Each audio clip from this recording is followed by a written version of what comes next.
The Mile High United Way Performance Collaborative is an opportunity for nonprofit organizations to really transform their organizational practice. And that transformation comes in the form of becoming more outcomes-driven, more data-driven, so that ultimately they're constantly continually improving their program.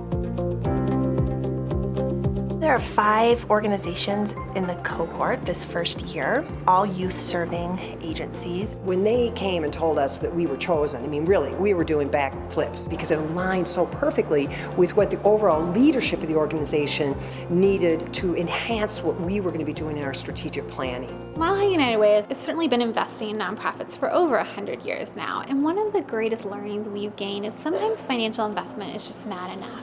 There are very few funders out there that are investing in the real organizational strengthening of nonprofits. And so we saw a gap there. The first step is really to create in your organization a culture of inquiry. I feel like I leave every meeting just really excited. Each time we have a coaching session or a cohort meeting, they are truly invested in our organizations and the success of our organizations.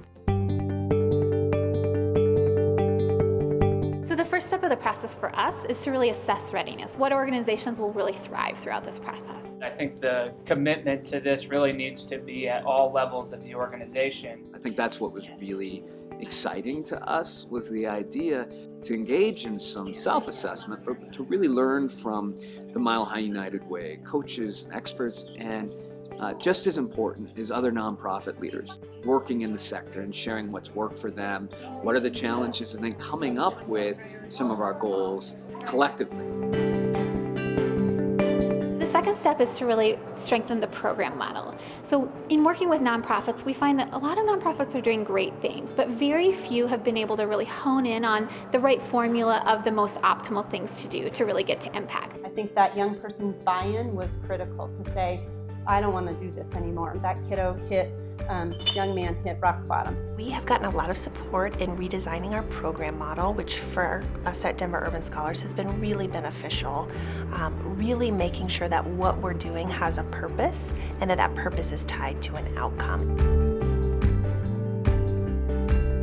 The third step in this journey is getting organizations to a point where they have a very clear plan on how they're going to measure their effectiveness. We're helping them really create a roadmap of what are we going to measure, how are we going to measure it, and what is success going to ultimately look like for the organization. It's allowing us to create the metrics in this replicable model around the social emotional support services we're providing.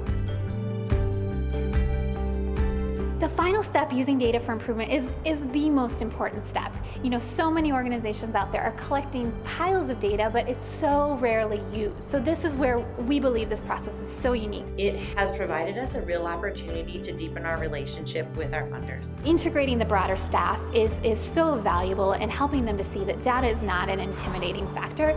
It's something that can really drive their practice and motivate them on a daily basis. We've already started to revise our application and interview process for both our students and our mentors. We're going to continue to do more of that as we dig into the data measurement. So having all the expertise in the room and people who really truly passionately care about the work that they're doing and want to do it better, I think is just an incredible resource that we can take advantage of.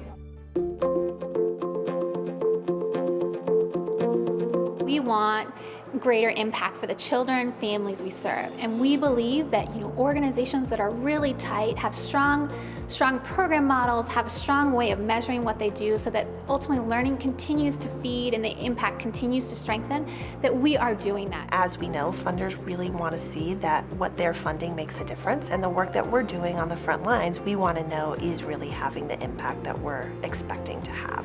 I think just taking what happened here today and not letting the flame die, as it were, I think taking it back to the office and not putting this away until the next quarterly meeting, but really making sure that this gets embedded at every level of the organization. I think that the partnerships and the learning that we're creating with the agencies we're working with hopefully will live on beyond the collaborative. What we're really looking for was to have a greater impact for the children and families that we serve.